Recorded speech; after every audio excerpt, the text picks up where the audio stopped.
है गाइस, स्वागत है आपका हमारे YouTube चैनल स्टडी एक्सप्रेस में। तो आज है 19 मई। तो आज का करंट अफेयर हम आपके लिए लेके आए हैं। अगर वीडियो अच्छा लगे तो लाइक कीजिएगा, कमेंट कीजिएगा और अपने दोस्तों के साथ शेयर करना मत भूलिएगा। और इस वीडियो की PDF आपको डिस्क्रिप्शन में मिल जाएगा, तो आप वहाँ से डाउनलोड करके पढ़ सकते हैं। तो चलिए स्टार्ट करते हैं पहला क्वेश्चन। तो पहला क्वेश्चन है, हाल ही में बेंजामिन नेतन्याहू 5वीं बार किस देश के प्रधानमंत्री बने हैं? तो इसका करेक्ट आंसर है ए, इजराइल।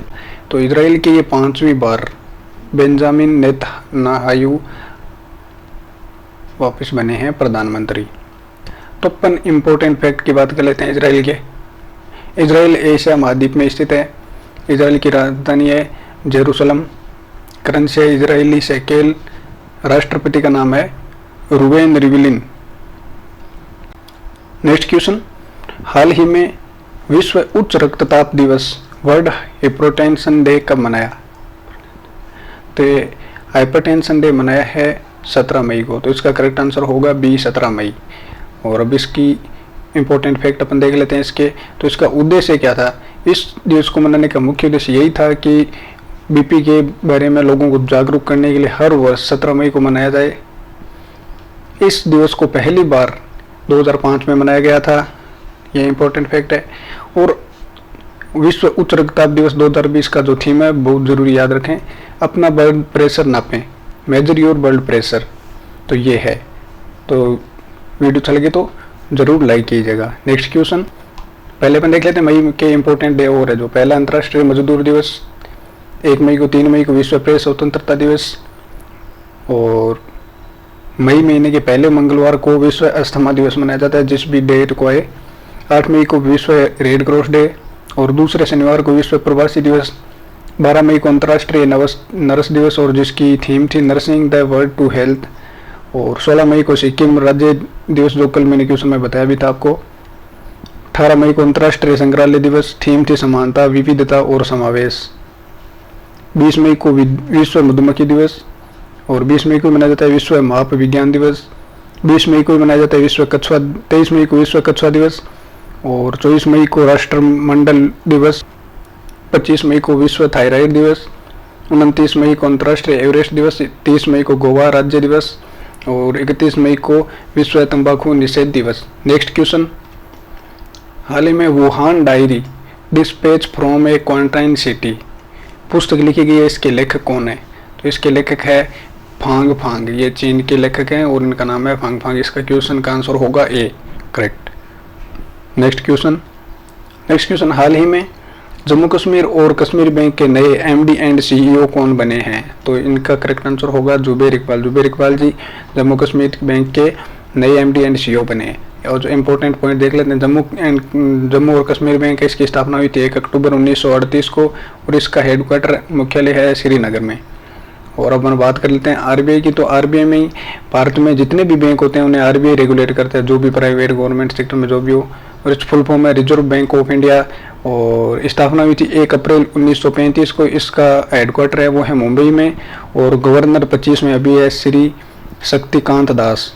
तो नेक्स्ट क्वेश्चन, हाल ही में किसने ऑनलाइन डैशबोर्ड राष्ट्रीय प्रवासी सूचना प्रणाली NMIS तैयार किया है? तो ये तैयार किया है NDMA ने। तो इसका करेक्ट आंसर होगा बी। तो इसके इंपॉर्टेंट देख लेते हैं। राष्ट्रीय आपदा प्रबंधन प्राधिकरण का उद्देश्य है प्रवासियों के आंदोलन के बारे में जानकारी हासिल करने और उन राज्यों में फंसे हुए व्यक्तियों के सुचारू आवागमन को सुगम करने के लिए। जो कोविड-19 में लोग फंसे हुए हैं, तो कोई आंदोलन कहीं तो नहीं कर रहा है, और जो लोग फंसे हुए हैं उनकी पूरी मतलब आने जाने का जो भी व्यवस्था करनी है वो इसके अंदर आता है। तो अब देख लेते हैं NDMA का फुल फॉर्म होता है नेशनल डिजास्टर मैनेजमेंट अथॉरिटी, राष्ट्रीय आपदा प्रबंधन प्राधिकरण, और इसकी स्थापना हुई थी 2005 में, और इसका मुख्यालय है नई दिल्ली में। नेक्स्ट क्वेश्चन, और इसी के पॉइंट देख लेते हैं NMIS के नेशनल माइग्रेट इंफॉर्मेशन सिस्टम और राष्ट्रीय प्रवासी सूचना प्रणाली। तो नेक्स्ट क्वेश्चन देख लेते हैं अपन अब, हाल ही में किसने रक्षा परीक्षण अवसंरचना योजना DTIS को मंजूरी दी है? तो इसका करेक्ट आंसर है राजनाथ सिंह। ए ऑप्शन सही है इसका। राजनाथ सिंह जी ने रक्षा परीक्षण अवसंरचना योजना को मंजूरी दी है। इसके इंपॉर्टेंट फैक्ट देख लेते हैं। इस योजना का उद्देश्य सरकारी सहायता के साथ निजी क्षेत्र के तहत डिफेंस इंडस्ट्रियल कॉरिडोर DICS में एक सामान्य सुविधा के रूप में ग्रीनफील्ड डिफेंस टेस्टिंग इंफ्रास्ट्रक्चर स्थापित करना है। तो DTIS की फुल फॉर्म अपन देख लेते हैं, डिफेंस टेस्टिंग इंफ्रास्ट्रक्चर स्कीम, और राजनाथ सिंह हमारे देश के रक्षा मंत्री हैं। नेक्स्ट क्वेश्चन है, अभी अंतर्राष्ट्रीय संग्रहालय दिवस कब मनाया है? तो इसका करेक्ट आंसर होगा 18 मई को अंतर्राष्ट्रीय संग्रहालय दिवस मनाया। तो जो भी मई में जो भी इम्पोर्टेंट थे उनमें बताया भी था। और इसका उद्देश्य, इस दिवस का उद्देश्य विश्व भर में संग्रहालय की भूमिका के बारे में लोगों को जागरूक करने के लिए 18 मई को ये मनाया जाता है। सबसे पहले 1983 में मनाया गया था।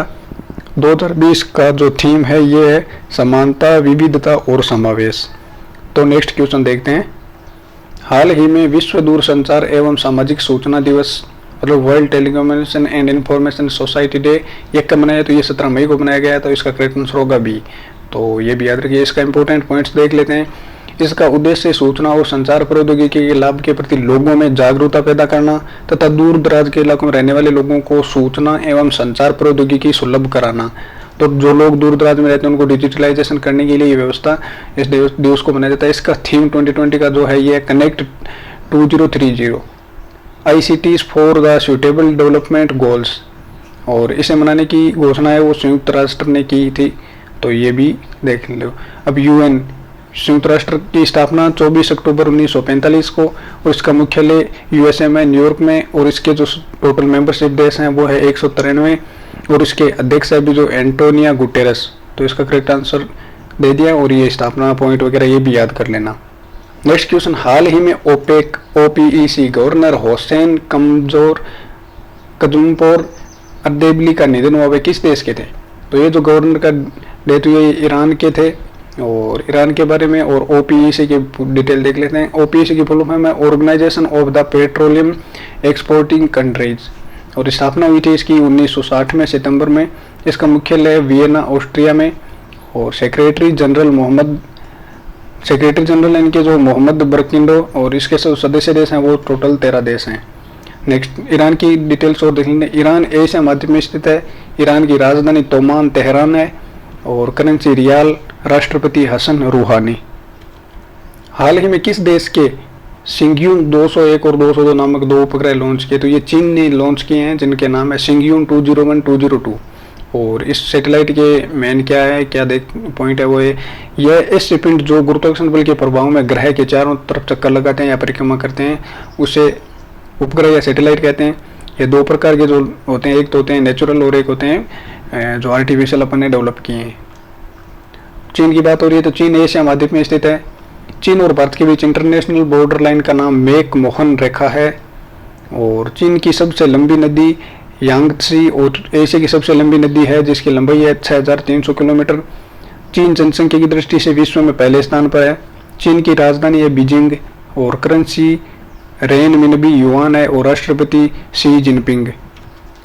नेक्स्ट क्वेश्चन, हाल ही में किसी तकनीकी प्लेटफॉर्म तैयार करने के लिए फिनटेक स्टार्टअप डॉट पे के साथ समझौता किया है? तो ये NRAI ने फिनटेक स्टार्टअप डॉट पे के साथ समझौता किया है डिजिटल टेक्निकल प्लेटफॉर्म तैयार करने के लिए। तो NRAI की देख लेते हैं full form, national restaurant association of India. इसकी स्थापना हुई थी 1982 में। अध्यक्ष है रियाज अमलानी और इसका हेडक्वार्टर है न्यू दिल्ली में। डॉट्स पे का हेडक्वार्टर है वो है गुरुग्राम में। नेक्स्ट क्वेश्चन, हाल ही में American private equity firm general Atlantic ने रिलायंस जियो में कितने प्रतिशत हिस्सेदारी खरीदी है? तो इसका करेक्ट आंसर होगा बी, 1.34% है जो मतलब है अमेरिकन कंपनी है। American private equity firm general Atlantic ने जो रिलायंस जियो में अपनी हिस्सेदारी वो 1.34% की है। नेक्स्ट क्वेश्चन, हाल ही में फियर ऑफ गॉड नामक पुस्तक को रिलीज किया, इसके लेखक हैं? तो इसके लेखक हैं वधान। इसका आंसर होगा ए सही। तो इसके डिटेल्स अपन देख लेते हैं कि ये क्या है। तो इसका करेक्ट आंसर होगा ए। नेक्स्ट क्वेश्चन, हाल ही में गिफी का अधिग्रहण किसने किया? तो गिफी एक एनिमेटेड इमोजीज बनाता है। तो इसका जो मतलब इसको प्रयत्न किया है तो ये फेसबुक ने अपने अधिग्रहण में ले लिया है। इसका करेक्ट आंसर होगा ए।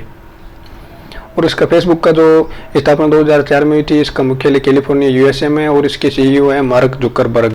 नेक्स्ट क्वेश्चन देख लेते हैं, हाल ही में WEF के अनुसार 14 वर्षों में पहली बार किस देश का कार्बन डाइऑक्साइड उत्सर्जन गिरा है? तो इसका करेक्ट आंसर होगा भारत। भारत का जो अभी कोरोना की वजह से जो लॉकडाउन लगा है 3 महीने 2 महीने हो गए, तो इस वजह से जो भी मतलब वाहन है वो कम चल रहे हैं, इस वजह से कार्बन डाइऑक्साइड का उत्सर्जन का लेवल है वो गिर गया है। और भी काफ़ी रीजन हो गए, जैसे फैक्ट्रीज काफ़ी सारी बंद है तो इस वजह से।